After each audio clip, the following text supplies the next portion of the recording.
Hi everyone, welcome back to my channel and welcome back to another episode of Fairycember. I will be drawing 25 fairies altogether, and today we are on number 6, which was a rain fairy. So for the rain fairy, I started sketching in Procreate using my iPad and Apple Pencil, and I was super stumped about this one when it came to time to actually sketch it out. I had a lot of ideas that just weren't really working out on paper, or should I say on screen, since I'm sketching it digitally, but I just kept going till I had a little sketch that kind of worked for me. I thought it was really pretty, but it was a really rough sketch. So I didn't realize until after I'd finished drawing and started editing the video that by not filming the transfer from the rough sketch to with my light pad to marker paper and then the inking part, it was a pretty big gap between rough sketch to final line art. So sorry about that, but it just didn't occur to me because I, decided to cut out that part for this series. But don't worry, in future videos it will be back. So hopefully you don't mind.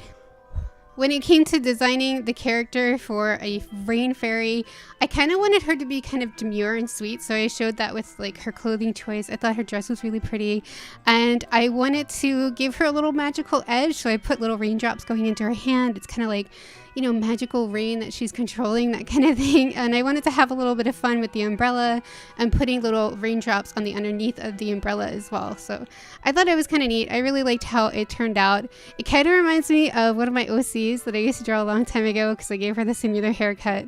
Sometimes it makes me really miss drawing her. So I had some trouble when it came to doing the line art for this one though. I started to try out a different paper for these fairies partway through. It's a paper that's made in Singapore, I believe it is, or it's at least a Singapore company, and I bought it in Singapore.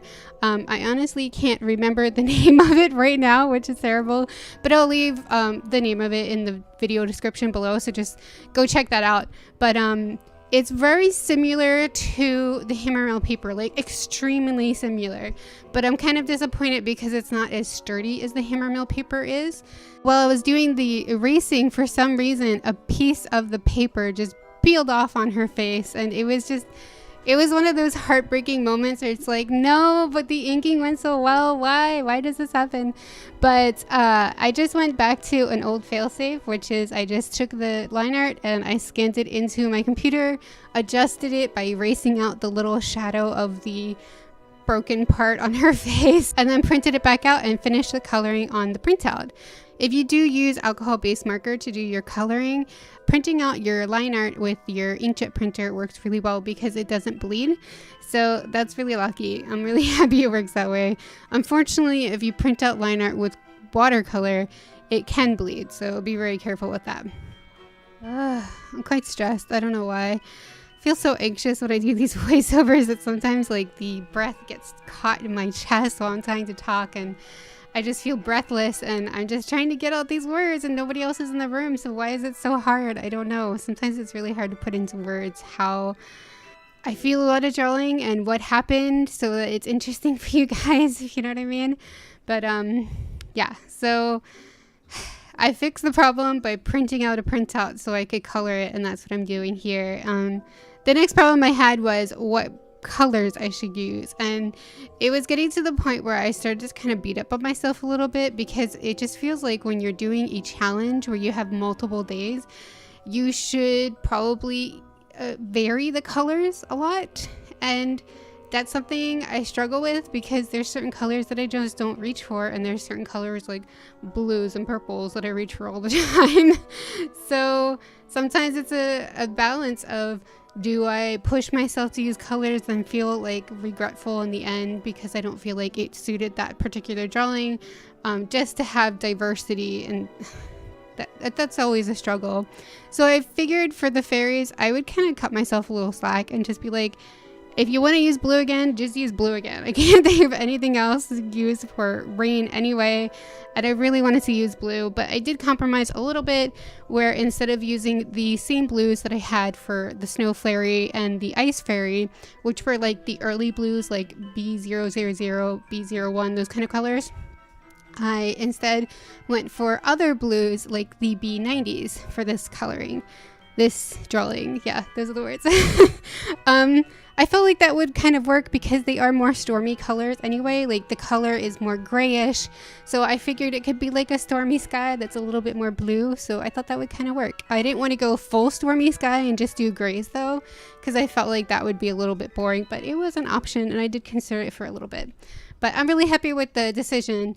Towards the end of the drawing though, I was really unsure about how I had colored her sleeves, because I did do a mock-up of the color in Procreate before I started coloring in real life, and it looked fine there, but a lot of times the colors on Procreate always look a bit brighter than in real life. So when I started to color in the sleeves, I instantly regretted it. I was like, no, this is not the right choice. I don't want the sleeves to be a darker color.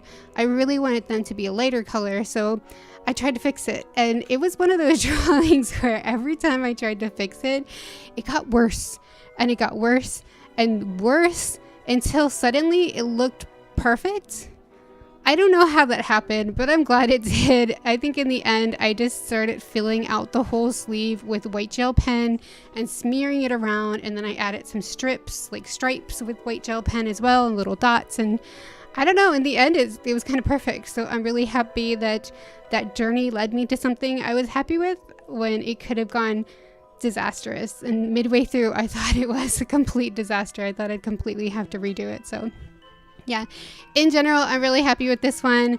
I'm really happy to end it well and that the drawing looks good. So I hope you like her too. I hope you like my rain fairy. And if you were to draw a rain fairy, what would you draw for her? What would she be doing, or what colors would you use? I'm really curious to know. Let me know in the comments below, especially colors, because I feel like you probably could do all kinds of colors, and I bet other people would have really interesting ideas. It's just something that I think everybody will have a certain color that they reach for that is different from everybody else, you know? So I'm really curious to know what color you would reach for this one. So yeah, thank you guys so much for watching. I really hope you enjoyed this video. If you did, don't forget to give it a thumbs up and leave a comment down below to let me know. And if you haven't already, please do subscribe to my channel. Also, I just want to give a big shout out and thank you so much to my berry army over on Patreon for being so supportive and making these videos happen. If you want to join us over on Patreon, then definitely check out the video description. There's a link there where you can go and check it out. So yeah, thank you guys so much for watching, and I will see you next time. Bye! Oh, I did it. I can't believe I finished. I hope that was a good take. I feel so... I need to calm down now.